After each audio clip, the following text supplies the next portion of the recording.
Bismillahirrahmanirrahim. Assalamualaikum warahmatullahi wabarakatuh.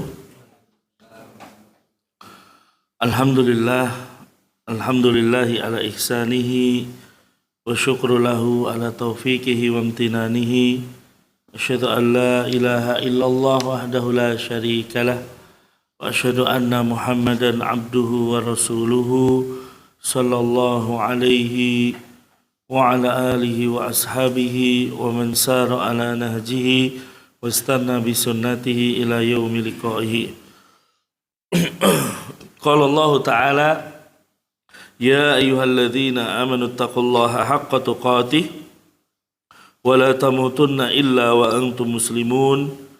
Ya ayyuhan nasu taqu rabbakumul ladzi khalaqakum min nafsin wahidah wa khalaqa minha zawjaha wa batha minhuma rijalan katsiran wa nisaa wattaqullaha alladzi tasaaluna bihi wal arham innallaha kana 'alaikum raqiba.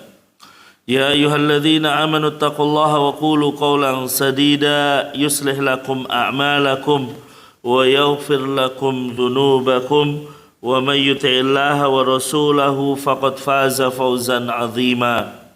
Amma ba'du fa inna asdaqal hadithi kitabullah wa khairal huda huda Muhammadin sallallahu alaihi wasallam wa syarrul umuri muhdatsatuha fa inna kulla muhdatsatin fid dini bid'ah wa kulla bid'atin dalalah wa kulla dalalatin finnar.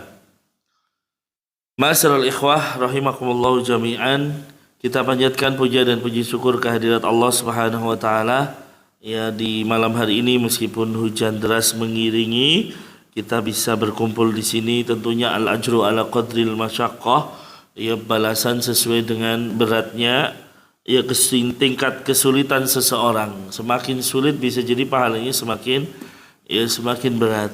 Ya, nah, maka bersyukurlah dan kita memohon kepada Allah agar Allah memberikan kepada kita keistiqomahan di dalam menjalankan agama ini. Amin ya rabbal alamin.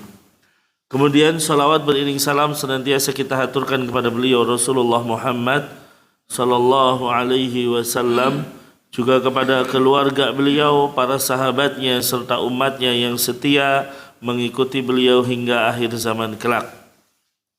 Ikhwas sekalian, kita masuk ke hadis yang ke-13.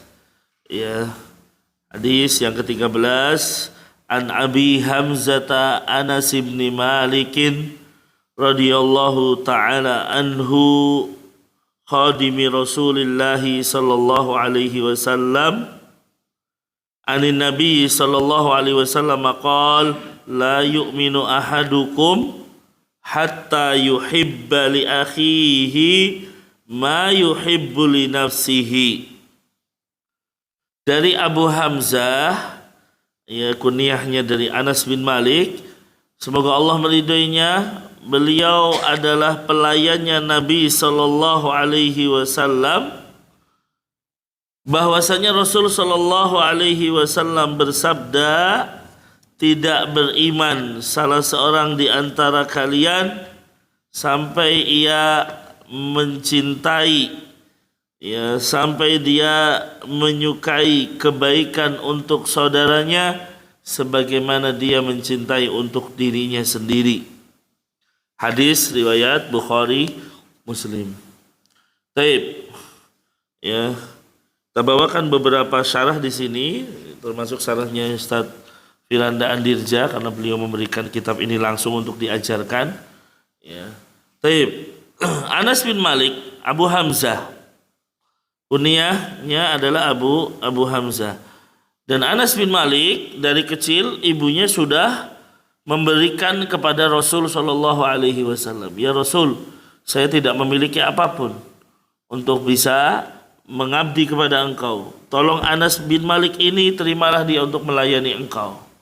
Kata ibunda Anas bin Malik, Ummu Sulaim namanya. Ya, karena kita tahu ikhwah, Ummu Sulaim adalah teladan dari perjuangan, teladan dari kesabaran seorang wanita. Ya, makanya kalau kita lihat Ummu Sulaim pernah meninggal anaknya, tapi tidak ada kesedihan yang berlarut-larut. Ya, bahkan menjadikan bagaimana beliau bisa berkata kepada suaminya kalimat-kalimat yang istimewa yang menjadikan Allah menggantinya dengan pahala yang besar. Nah, Anas bin Malik salah satu di antara pelayan Nabi. Kalimat pelayan atau pembantu mungkin kalimat yang buruk, Pak. Tapi kalau disandarkan kepada Rasulullah jadinya bagus kan itu. Ini adalah pelayannya presiden, itu aja udah bagus. Tapi ini pelayannya Nabi. Makanya kalau kita lihat Raja Saudi, apa itunya? Panggilannya, dalam Islam disebut Khadimul Haramain. Artinya apa? Pelayan dua tanah suci. Itu menjadikan sebuah hal yang istimewa bagi Raja Saudi. Karena dia yang melayani kedatangan orang-orang untuk mengunjungi dua tanah suci, yaitu Makkah dan Madinah. Nah, Anas bin Malik termasuk pelayan Nabi Shallallahu Alaihi Wasallam dari kecil. Dan banyak pelayan Nabi. Bahkan dalam satu riwayat pelayan Nabi ada juga orang Yahudi. Dalam sebuah riwayat bahwa ada orang Yahudi, pemuda Yahudi menjadi pelayannya Nabi.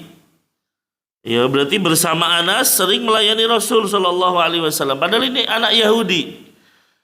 Suatu ketika dia sakit. Anak Yahudi tadi atau pemuda Yahudi tadi sakit, Rasul datang menjenguknya. Nah, ini ikhwas sekalian menunjukkan bagaimana toleransinya Nabi Shallallahu Alaihi Wasallam. Kalau dibilang Islam itu agama intoleran, maka bacalah sejarah. Bacalah bagaimana Nabi memperlakukan orang-orang Yahudi. Justru Nabi memperlakukan orang-orang Yahudi itu dengan memanusiakannya gitu loh. Nabi berdagang dengannya, Nabi menggadaikan barangnya dan lain sebagainya. Sampai pun dalam masalah mungkin pelayanan dan lain sebagainya, itu Nabi menggunakan orang-orang Yahudi. Cuman terkadang orang Yahudinya yang mengkhianati perjanjian kan gitu. Makanya akhirnya orang Yahudi terusir dari Madinah sebabnya mereka sendiri. Padahal dari awal sudah membuat perjanjian. Ada perjanjian ini dengan Bani Mustalik, Bani Qainuqa dan lain sebagainya. Cuman akhirnya mereka yang mengkhianati perjanjian, makanya diusir oleh Rasul Shallallahu Alaihi Wasallam. Bahkan sempurna pengusirannya adalah di masa Umar ibnul Khattab. Madinah dibersihkan semua dari orang-orang Yahudi. Nah ini ikhwah. Jadi ada pelayan Yahudi yang membantu Rasul Shallallahu Alaihi Wasallam. Dan Rasul tidak pilih-pilih. Kalau kamu mau melayani saya silahkan. Nggak ada rasa khawatir, wah nanti kalau pelayan Yahudi nanti dibunuh dan lain sebagainya. Nggak, karena tentunya Allah yang menjaga Rasulnya. Kan kita lihat Nabi sendiri dikasih hadiah dari orang Yahudi daging, yang ternyata diberikan racun. Gitu. Tapi mereka itu enak banget ketika ditanya, kalian memberikan racun kepada saya? Iya, lah apa tujuannya? Lah kalau kamu Nabi pasti tidak akan berbahaya, kan gitu aja. Untuk membuktikan gitu aja. Nah ini orang-orang Yahudi. Nah suatu ketika pemuda Yahudi tadi sakit, Nabi menjenguknya. Begitu menjenguk, Nabi duduk di dekat kepalanya. Yang terucap dari Nabi adalah aslim. Masuk Islamlah kamu. Masuk Islamlah kamu. Nah pemuda Yahudi tadi ngelihat ayahnya. Ayahnya orang Yahudi kan otomatis dilihat nih gimana, maksudnya minta pendapat kira-kira boleh nggak saya masuk Islam. Ternyata kata ayahnya secara tidak terduga mengatakan taatilah Abul Qasim, taatilah Rasulullah. Artinya disuruh masuk Islam. Karena orang Yahudi tahu bahwa agama yang dibawa Rasulullah agama yang benar. Cuman mereka itu karena gengsi dan kesombongannya tidak mau mengikuti Rasulullah. Salah satunya yang menyebabkan mereka tidak ingin mengikuti Rasulullah karena ternyata Rasulullah bukan keturunan Ishak kan gitu. Karena nabi-nabi kan kebanyakan keturunan Ishak. Tapi Rasulullah sendiri yang keturunannya Ismail. Makanya sampai sekarang mereka menganggap yang disembelih itu yang mulia ya Ishak. Ya, orang Yahudi dan Nasara tidak pernah meyakini yang disembelih itu Ismail. Ya, karena mereka keturunan dari Ishak, makanya mereka sampai bikin film tentang pengorbanan Ishak dan lain sebagainya. Ya, maka ikhwas sekalian, orang Yahudi tidak mau untuk mengikuti Rasulullah karena ya bukan dari keturunan mereka ibarat kata. Ya begitu misalnya orang-orang Madinah datang kan dulu awalnya sebelum Rasulullah diutus, orang-orang Yahudi mengatakan tunggu kehadiran Nabi terakhir, kita akan memerangi kalian wahai penduduk Madinah. Ya. Ternyata Nabi yang terakhir muncul Rasulullah, bahkan orang Madinah gabung dengan Rasulullah. Akhirnya anak Madinah nanya orang-orang Madinah, loh dulu kalian ngancam kita, katanya Nabi terakhir muncul, kalian akan bergabung dengan Nabi tersebut. Loh ini Nabinya udah muncul kan gitu. Kok kalian nggak mau bergabung? Apa jawaban mereka? Bukan Nabi ini yang kita tunggu. Ini alasannya aja kan gitu.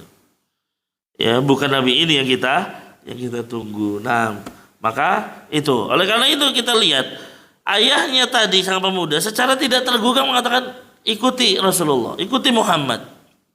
Akhirnya pemuda tadi pun masuk Islam. Ya, mengucapkan la ilaha illallah. Ya, maka dari sini ikhwah sekalian, terkadang seorang ayah kalau dalam kondisi dirinya itu mungkin dalam kesesatan, pengennya anaknya tidak ikut-ikutan gitu. Ya terbukti apa? Ya anaknya tadi udah kamu ikuti aja. Karena tahu yang dibawa Rasulullah itu benar. Dia tahu bahwa inilah Nabi yang hak gitu. Makanya kamu ikuti Muhammad. Ya akhirnya pemuda tadi pun masuk Islam. Makanya kebanyakan ayah sebejat-bejatnya ayah nggak pengen anaknya jadi bejat kan gitu. Ya, bapaknya mungkin preman ya nggak pengen anaknya jadi preman ini gitu. Ya, nah ini. Kemudian Nabi mengatakan segala puji bagi Allah, alhamdulillah alladzi anqadahu minan nar. Ya, segala puji bagi Allah yang telah menyelamatkan pemuda ini dari api neraka. Subhanallah.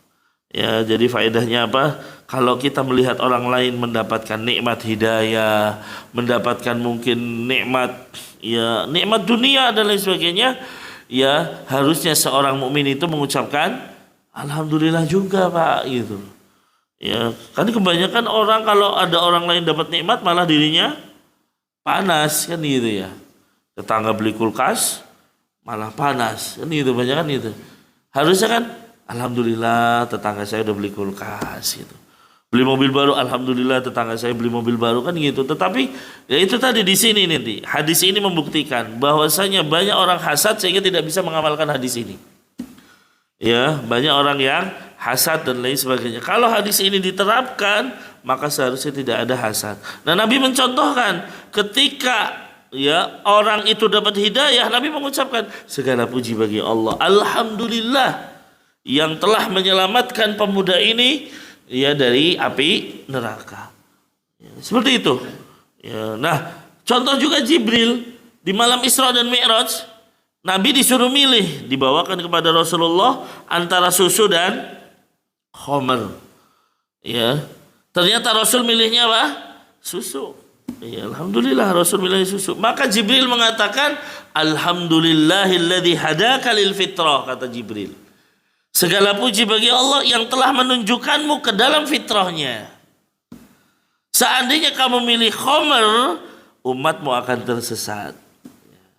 Itu kata Jibril. Jadi Jibril juga nyontoin ketika Rasulullah benar milihnya, alhamdulillah.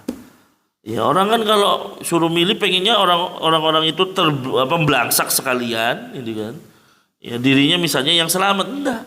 Kita lihat orang kok misalnya suruh milih-milih yang dapat yang benar, alhamdulillah akhirnya qadarullah kamu dapat benar dan lain sebagainya.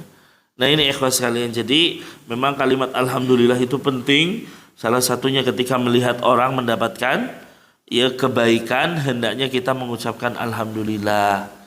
Ya bukan mengucapkan kalimat-kalimat menunjukkan dengki, iri dan lain sebagainya. Taib. Kembali lagi kepada Anas bin Malik di sini. Jadi salah satu menjadi pelayan Nabi adalah Anas bin Malik.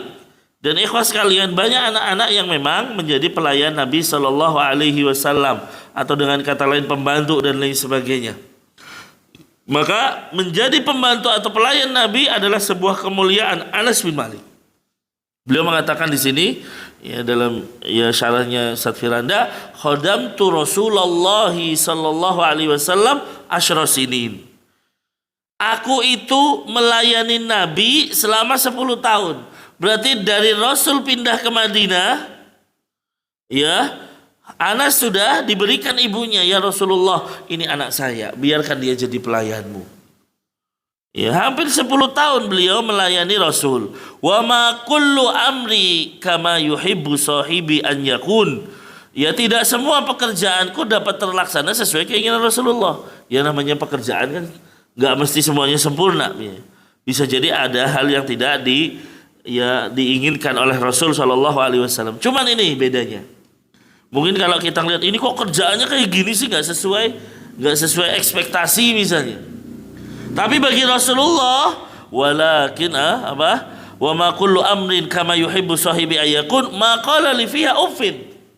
Nabi itu tidak pernah mengatakan gitu kan. Kok nggak sesuai sih? Dasar kamu nggak bisa kerja dan lain sebagainya. Wala qala lima fa'alta hadza wa alla fa'alta hadza. Atau Rasul mengatakan, kenapa sih kamu ngelakuin ini, harusnya kan begini gitu. Kenapa kamu nggak begini dan lain sebagainya. Jadi Nabi itu orang yang memang selalu menerima gitu loh. Nggak ada istilahnya marah-marah kepada pelayannya, dan ini yang harusnya kita lakukan gitu. Ya, mungkin namanya manusia, ya sesekali namanya pelayan melakukan kesalahan dan lain sebagainya. Kalaupun kita ingin memperingatkan, peringatlah dengan cara yang baik, bukan dengan cara yang marah dan lain sebagainya. Ini contoh Nabi Shallallahu Alaihi Wasallam. Ya, makanya Nabi itu ya selama 10 tahun Anas bin Malik membantu beliau, nggak pernah Nabi marah, nggak pernah Nabi itu memukul, apalagi menghardik pembantunya, nggak pernah sama sekali. Apalagi istri-istri beliau kan gitu. Maka hadirin yang dimuliakan oleh Allah Subhanahu wa taala, ini menunjukkan bagaimana rahmatnya Nabi Shallallahu alaihi wasallam kepada umatnya. Bahkan kepada pelayan pun beliau tidak akan marah. Ya, beliau tidak akan mengatakan kalimat-kalimat yang keras. Ya, ini yang harusnya kita lakukan. Makanya Nabi kalau misalnya istrinya ngasih makanannya kok nggak disukai, ya nggak bakal marah Nabi gitu. Gak ada istilahnya makanan kok kayak gini mau ganti gitu kan, gak. Tapi Nabi diam aja udah. Ya, dalam hadis kan disebut ma'aba Rasulullah sallallahu alaihi wasallam ta'aman qad.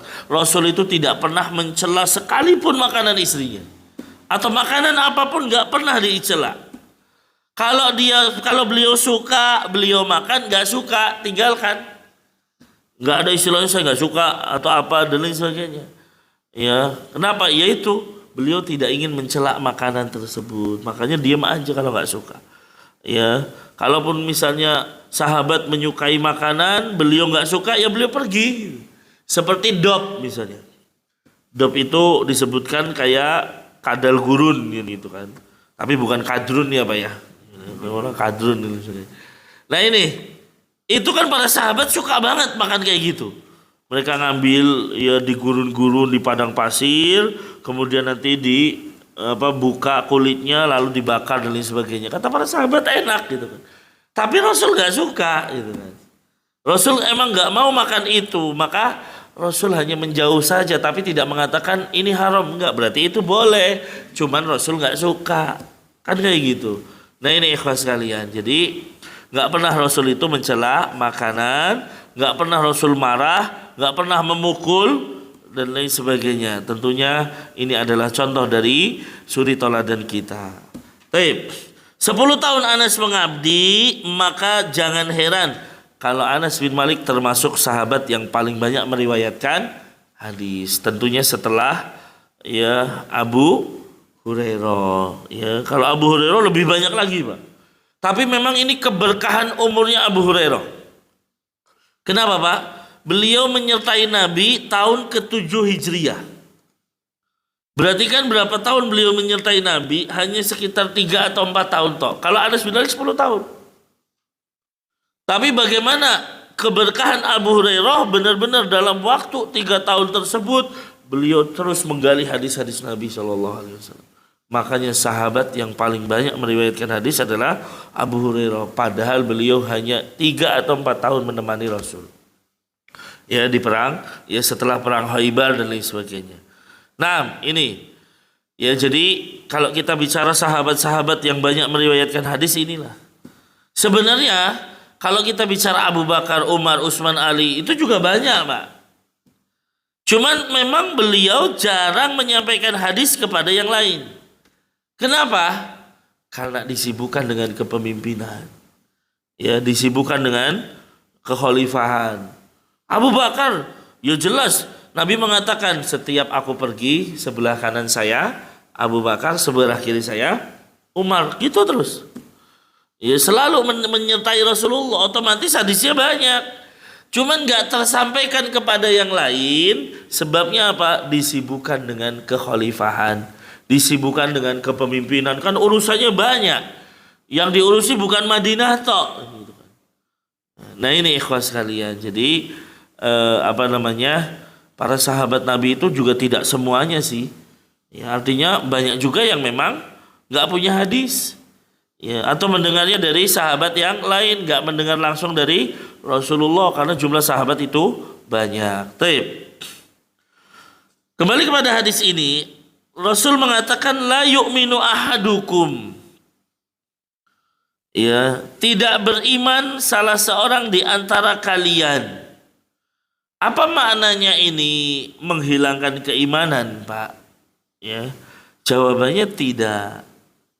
Ya, maknanya adalah tidak sempurna iman seseorang. Nah, itu maknanya.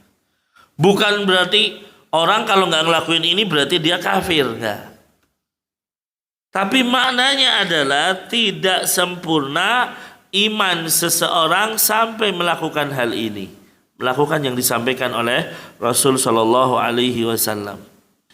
Makanya hadis tersebut, kalimat la yu'minu di sini bukan menghilangkan keimanan secara total. Ini keyakinan Ahlus Sunnah wal Jamaah. Bedakan dengan orang-orang, ya ada kelompok yang selalu saya sampaikan namanya Khawarij. Kalau Khawarij kalimat tidak beriman bisa jadi mereka akan mengartikan kafir. Ya, pelaku dosa besar menurut mereka ya kafir sudah. Ya, maka dengan mudah mereka itu mengkafirkan orang-orang. Ya, akhirnya apa? Ya, ini kafir semua udah. Bahkan orang tua mereka pun dianggap kafir, naudzubillah. Karena misalnya ikut PNS atau ASN, berarti berhukum dengan hukumnya taghut, naudzubillah. Ya, naudzubillah summa naudzubillah dari kesesatan seperti itu. Nah, hadis ini kata syarah dari Ustaz Firanda termasuk salah satu hadis yang mengajak kaum muslimin untuk bersatu, ya, untuk bersatu dan meninggalkan permusuhan dan meninggalkan hal-hal yang dapat memecah belah kaum muslimin. Sebenarnya gitu, Pak. Ya, harusnya yang terjadi adalah bagaimana kita ini bersatu dan tidak pecah belah. Cuman permasalahannya setan itu ya nggak akan tenang salah satunya kecuali kalau bisa tahris. Apa itu tahris? Saling bermusuhan. Itu salah satu yang diinginkan oleh setan. Nah, dalam sebuah riwayat disebutkan setan itu kayaknya sudah hampir putus asa untuk menjadikan orang Arab misalnya atau orang Islam untuk musyrik atau kafir. Tapi minimal apa? Fitahrisi bainahum. Minimal agar terjadi permusuhan di antara mereka. Nah ini yang terjadi, Pak, banyak kan. Yes. Bahkan kalau kita lihat sesama ikhwah ngaji ribut banyak. Ya, di satu daerahnya kecil, yang satu pengen eksistensi, yang lain juga ribut terus seperti itu. Ya, dan ini bukan di satu dua daerah saja, di berbagai daerah seperti itu. Yang satu berdiri yayasan dan lain sebagainya, yang lain juga bikin lagi ya untuk menandingi. Nah ini akhirnya apa? Dakwahnya hanya untuk membawa dirinya, ya bukan untuk membawa dakwah yang hak ini. Naudzubillah summa naudzubillah. Nah jadi hadis ini untuk memerintahkan kita apa? Bersatu dan larangan berpecah belah. Ya, ini terungkap dengan arahan beliau agar memiliki sifat menginginkan kebaikan untuk saudaranya sebagaimana menginginkan kebaikan untuk dirinya sendiri. Karena jelas dalam sebuah riwayat hadis riwayat Muslim, Nabi mengatakan apa?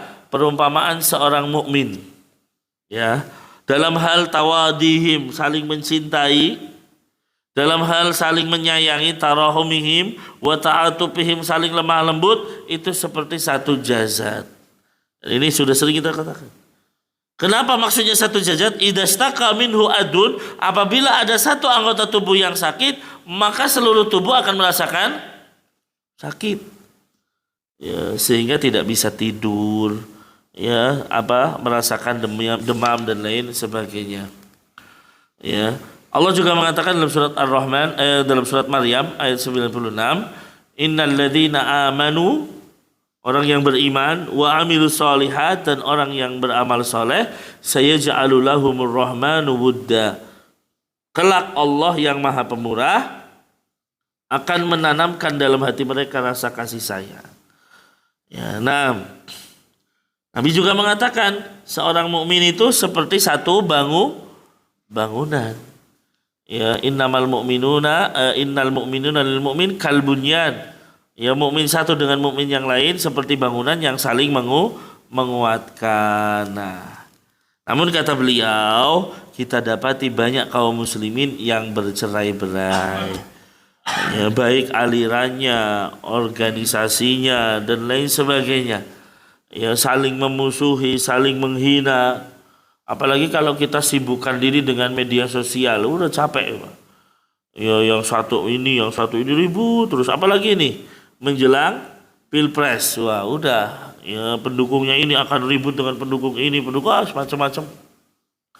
Ya, disibukkan dengan hal yang enggak manfaat. Padahal kemarin kita sudah mengatakan apa? Min husni islamil mar'i tarkuhu ma la yakni. Tanda kebaikan Islam seseorang tinggalkan yang tidak bermanfaat. Nah, itu menurut saya tidak ada manfaatnya itu debat satu dengan yang lainnya. Ya, karena perdebatannya itu enggak akan menghasilkan sesuatu yang bisa memberi solusi, kan enggak. Ya, debat sini ribut, macam-macam, sini marah dan lain sebagainya. Padahal Nabi mengatakan apa? Saya jamin rumah di pelataran surga bagi yang menghindarkan perdebatan meskipun dia dalam pihak yang benar, kan gitu. Ya, meskipun dia dalam pihak yang benar. Ya, artinya apa? Dijamin rumah di surga.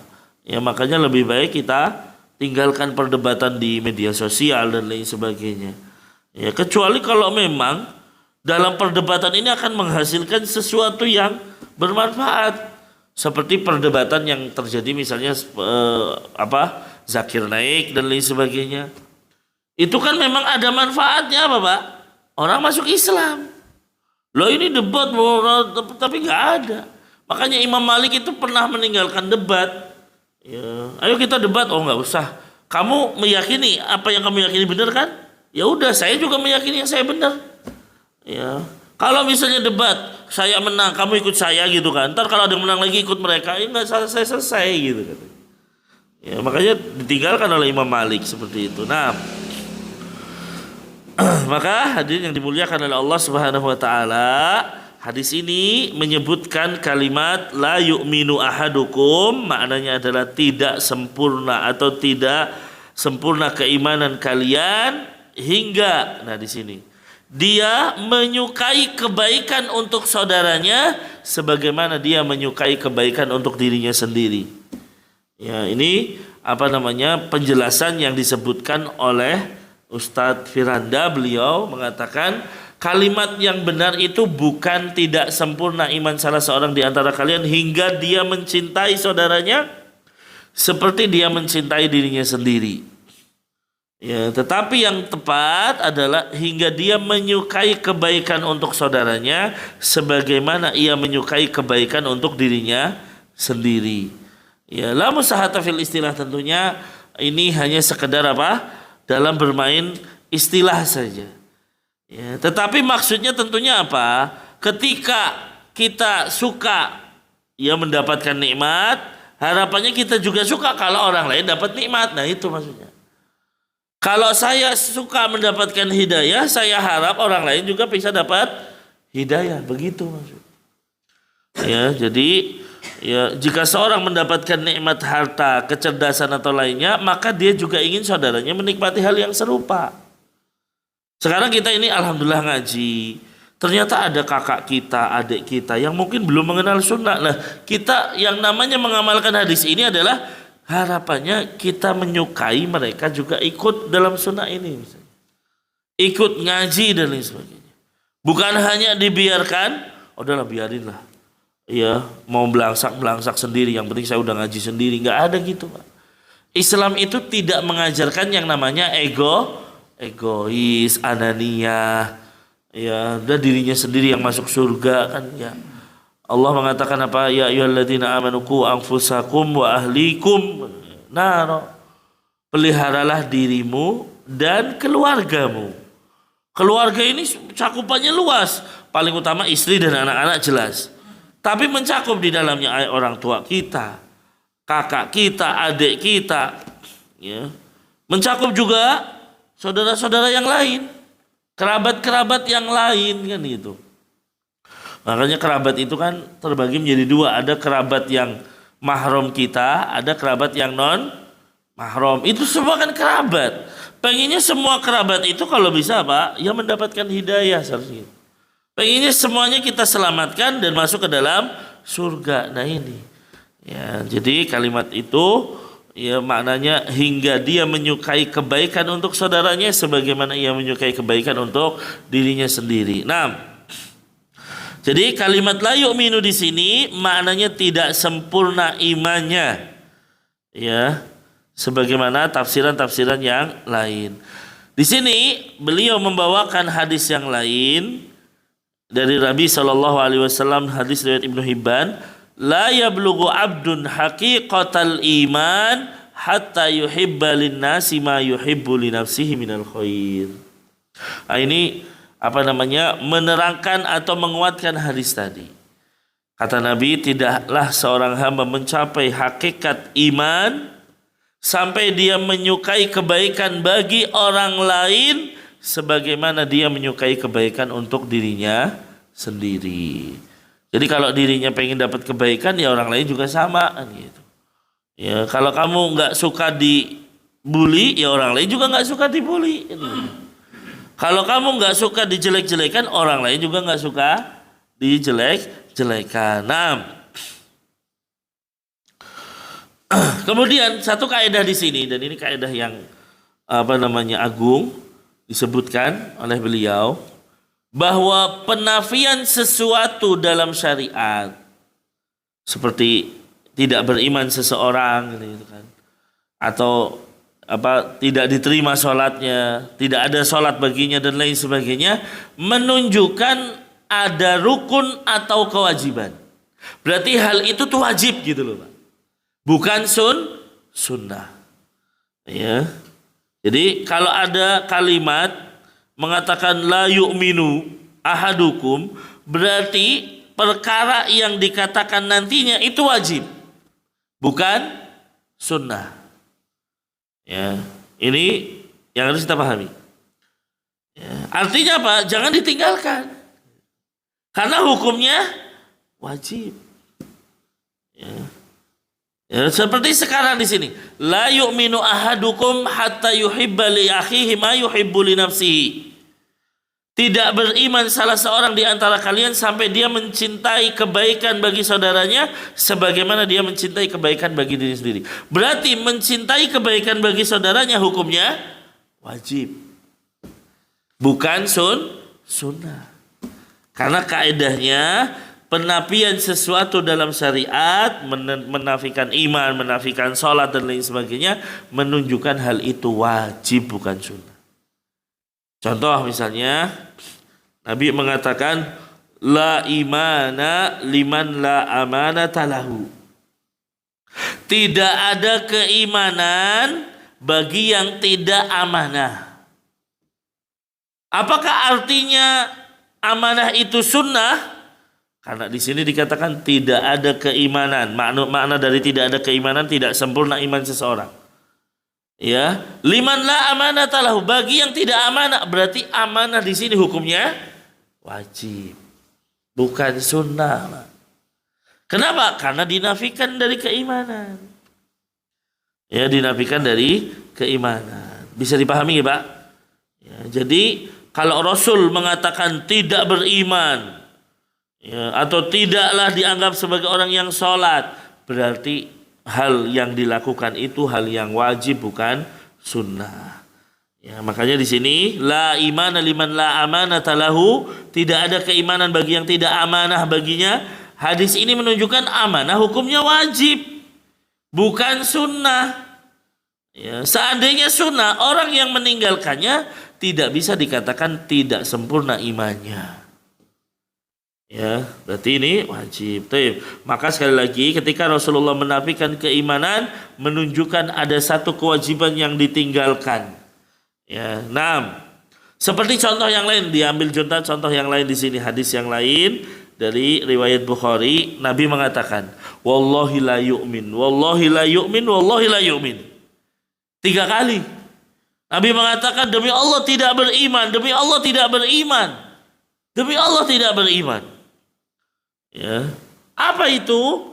Ya, maka ditanya Rasulullah, siapa yang tidak beriman ya Rasul? Qala alladzi la ya'manu jaruhu bawa'iqahu. Siapa yang tidak beriman? Yaitu seseorang yang tetangganya tidak merasa aman dari gangguan dia. Yang tetangganya tidak aman dari gangguan dia.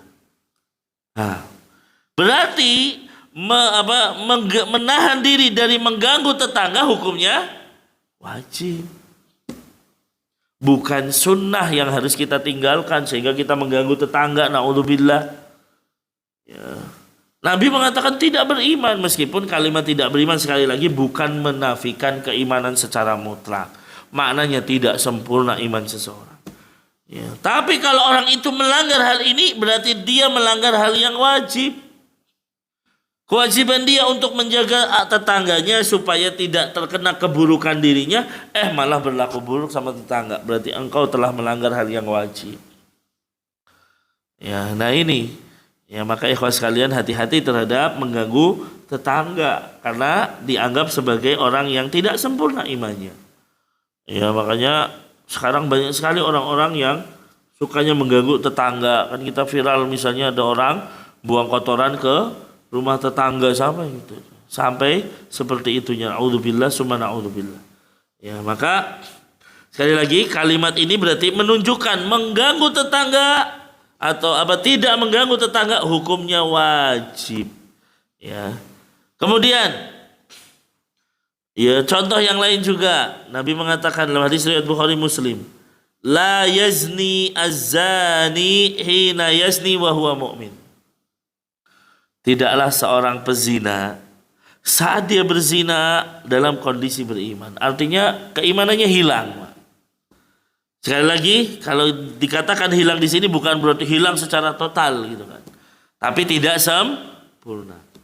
Wala yashrabul khamra hina yashrabu wa huwa mu'min. Dan seorang peminum khamar saat dia meminum khamar, ya berarti dia bukan dalam kondisi beriman, diangkat keimanannya. Wala yasriku hina yasriku wa huwa mu'min. Dan tidaklah seorang pencuri saat mencuri dia dalam kondisi beriman. Artinya apa? Hadis ini menafikan keimanan bagi orang yang sedang berzina, orang yang sedang minum khamar, orang yang sedang mencuri. Ya, diangkat keimanannya, tapi sekali lagi bukan berarti hilang. Ini menunjukkan bahwa meninggalkan perbuatan zina, meninggalkan meminum khamar, dan meninggalkan mencuri hukumnya wajib. Ya, bukan sunnah. Ya, disunahkan meninggalkan zina. Enggak, zina itu harus ditinggalkan. Kenapa? Karena keimanan dinafikan, dihilangkan dari seseorang pezina, peminum khamar, dan pencuri. Nah, di sini kata beliau, menjadi pertanyaan, apakah zina, peminum khamar, dan pencuri kafir? Jawabannya tidak. Jadi kalimat tidaklah seseorang yang berzina ketika dia berzina dalam kondisi beriman, berarti kafir dong. Nah, ini orang seperti ini biasanya orang-orang Khawarij. Berarti dia kafir. Lah kan Nabi mengatakan wahwa mukmin, berarti dia tidak beriman. Maka jawabannya tidak. Ya, tidak semua nas yang menafikan keimanan maknanya kafir. Ya, terkadang maknanya adalah tadi sudah kita sampaikan, tidak sempurna iman seseorang. Jadi orang yang berzina berarti tidak sempurna keimanannya. Orang yang sedang mencuri berarti tidak sempurna keimanannya. Sekali lagi ini berbeda dengan keyakinan kelompok namanya Khawarij. Ya, Khawarij itu sukanya mengkafirkan ya orang-orang lain. Manakala dia melakukan dosa besar langsung dicap kafir. Oh, kamu berzina, udah kafir kamu. Selesai. Di akhirat dia kata orang Khawarij, orang yang meninggal dalam kondisi berzina berarti dia kekal di neraka. Berarti dia kekal di neraka. Ini keyakinan Khawarij. Dan keyakinan ini benar gak keliru, jelas. Ya, karena apa? Ya, Nabi Shallallahu Alaihi Wasallam tetap mengatakan mereka itu sebagai orang yang beriman, misalnya. Ya, nah, ya Allah juga tidak mengatakan mereka keluar dari keimanan, dan di akhirat bisa jadi diampuni, kan gitu. Makanya akidah yang benar dalam memahami dosa besar gimana, ikhwah? Ya, Ahlussunnah mengatakan bahwa orang yang melakukan dosa besar dia itu mukmin dengan keimanannya tapi fasik dengan dosa besarnya. Dia disebut orang fasik karena dia melakukan dosa besar. Tapi apakah keimanannya dicabut? Enggak, dia tetap orang beriman. Ya, tidak dikatakan sebagai orang kafir. Naudzubillah summa naudzubillah. Ya, nah ini ikhwas sekalian. Lah begitu meninggal gimana? Kalau dia meninggal dalam kondisi membawa dosa besar, selama dosanya bukan syirik dan dan bukan dosa yang mengeluarkan dari Islam, maka dia di bawah kehendak Allah. Bisa jadi Allah ampuni langsung, kemudian dimasukkan ke dalam surga. Ya, contohnya siapa Pak? Pelacur yang memberi minum anjing, pembunuh yang membunuh 100 orang. Lah ini kan dosa besar itu, Pak. Ini dosa besar, tapi Allah ampuni mereka. Ya. Atau bisa jadi seseorang dihukum dulu di mana? Di neraka. Tetapi pada akhirnya diangkat oleh Allah dengan syafaatnya, kemudian dimasukkan ke dalam surga. Ini keyakinan Ahlussunnah wal Jamaah. Kita menyebutkan keyakinan ini bukan untuk kita, oh berarti kalau gitu nggak apa-apa lah saya berdosa, bukan gitu ya Pak ya. Jangan sampai salah paham. Ya orang kadang nggak apa-apa lah kalau gitu saya mau melakukan dosa besar, paling dicelupin ke neraka sebentarnya di neraka ya lama Pak. Ya jadi kita itu jangan berdoa setengah-setengah, udahlah ya Allah dosa saya banyak nggak apa-apa lah saya ke neraka sebentar kan gitu. Ya tapi habis itu ke surga. Justru kita minta kepada Allah, ya Allah ampuni dosa kita dan masukkan ke dalam surga kan gitu. Nabi mengatakan seseorang tidaklah meminta surga minimal 3 kali kecuali surga akan meminta kepada Allah ya Allah masukkan dia ke surga. Dan tidaklah seorang mukmin meminta kepada Allah dijauhkan dari neraka minimal 3 kali, maka neraka yang berkata kepada Allah, ya Allah jangan masukkan dia ke neraka. Ya, nah ini berarti kan kita kalau bisa setiap hari kita mohon Allahumma inni as'alukal jannah wa na'udzubika minan nar kan gitu. Ya 3 kali minimal. Lebih bagus kan gitu. Ya setiap selesai kita zikir semuanya udah dibaca, ya kita minimal doa itu Allahumma inni as'alukal jannah wa a'udzubika minan nar 3 kali kita baca setiap sholat misalnya. Maka nanti surganya yang akan ngomong sama Allah, ya Allah masukkan dia ke surga, nerakanya minta sama Allah jangan masukkan dia ke neraka. Nah ini ikhwas sekalian. Jadi kalau minta sama Allah jangan setengah-setengah. Ya Allah berikanlah saya surga meskipun surga yang paling rendah kan enggak. Nabi kan ngajarin kalau mintalah surga Firdaus yang paling tinggi dan lain sebagainya. Nah, maka sekali lagi menafikan keimanan di sini bukan berarti dia langsung kafir. Ya, tapi apa? Bisa jadi tidak sempurna iman seseorang sampai dia melakukan hal tersebut. Nah, di antara contoh penerapan kaidah ini, ya, ada juga di dalam hadis riwayat Muslim. Nabi mengatakan la salata bihadrati ta'am wala huwa yudafi'uhul akhbathan.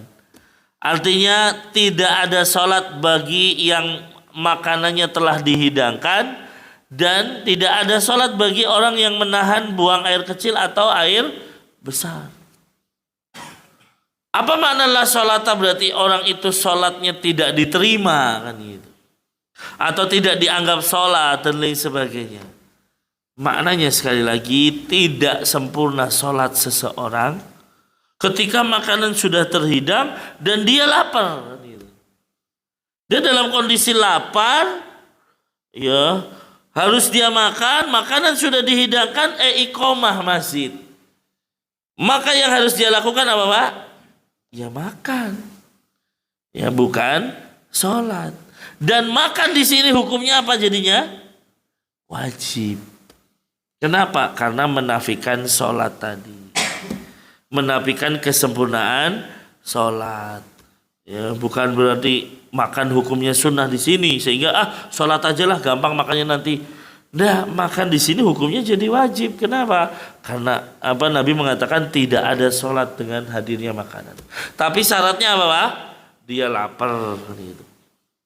Yang kedua makanan sudah terhidang.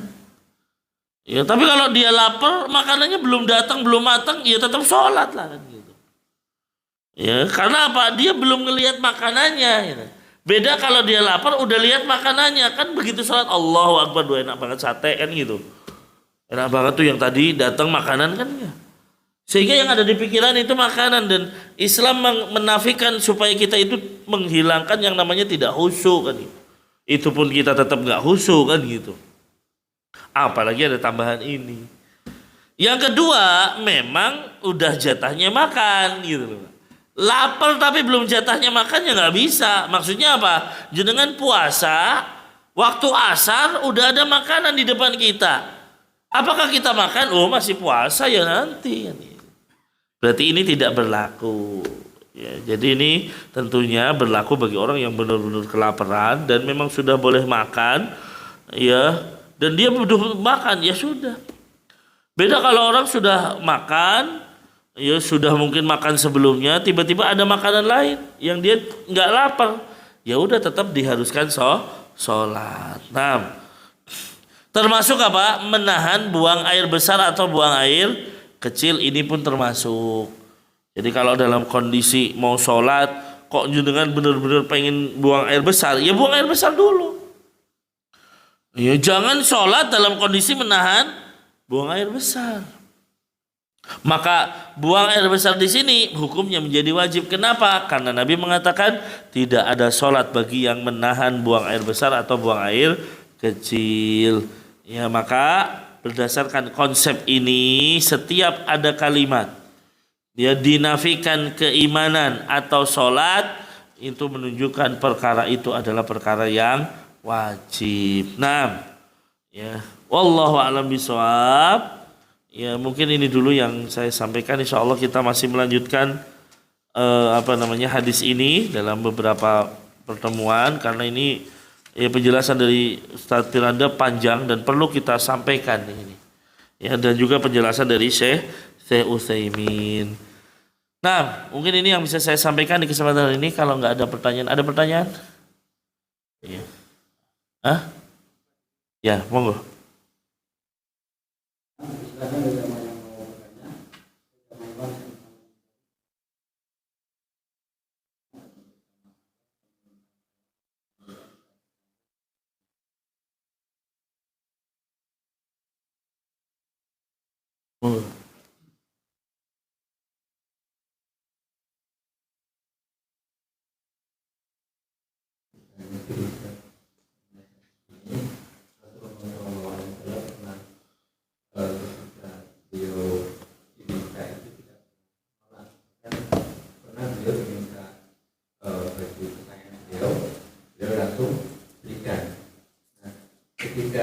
kita belum bisa mempraktikkan seperti ini, misalkan kita sudah sesuatu yang kita cintai, oleh saudara kita belum mau, apakah ini beda konteksnya dengan hadis ini? Nah, terima kasih pertanyaannya. Salah satu keutamaan Nabi, dan ini ya kelebihan beliau, bahwa beliau itu setiap diminta tidak akan pernah menolak.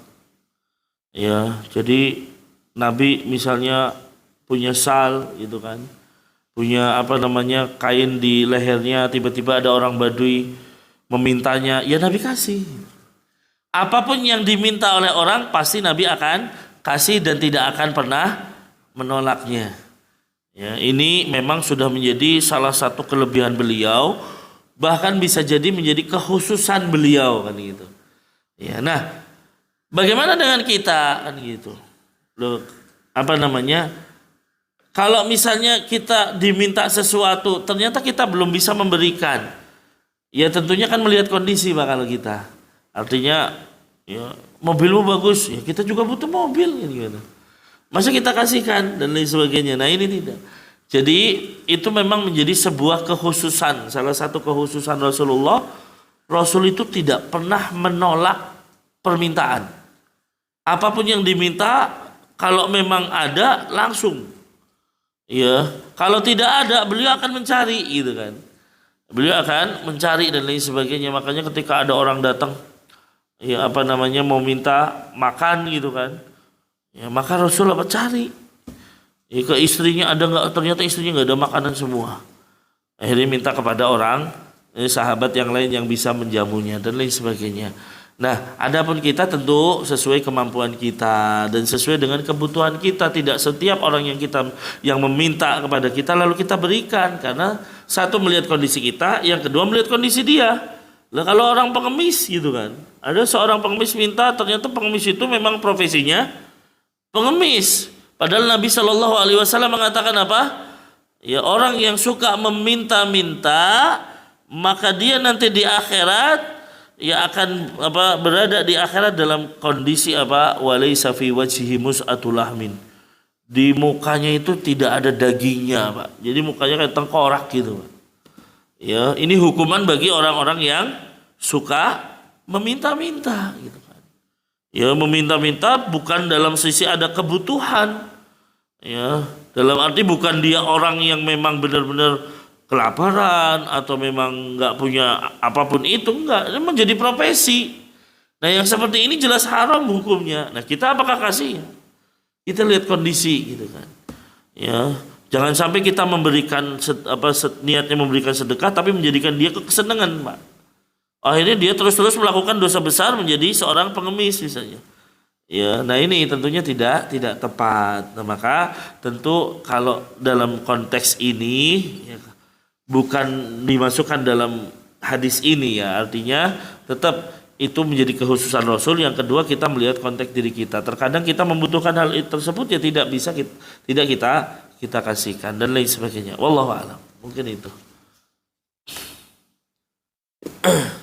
Tapi udah jam 9 mungkin. Ya pas ya jam 9. Ya. Mungkin ini yang bisa kita sampaikan. Ya, mudah-mudahan bermanfaat. Insyaallah pekan depan kita lanjutkan hadis ini. Ya, semoga terus kita istiqomah dalam menuntut ilmu ya, dan menjadikan kita sebagai hamba-hambanya yang mengamalkan ilmu yang bermanfaat. Amin ya rabbal alamin. Kebenaran mutlak milik Allah Subhanahu wa taala, sedangkan kekeliruan murni karena lemahnya ilmu yang kami miliki. Mohon dibukakan pintu maaf yang sebesar-besarnya. Allahumma alimna ma yanfa'una wanfa'na bima 'allamtana wa zidna ilman ya rabbal alamin. Kita akhiri kaji kita dengan doa kafaratul majelis. Assalamualaikum warahmatullahi wabarakatuh.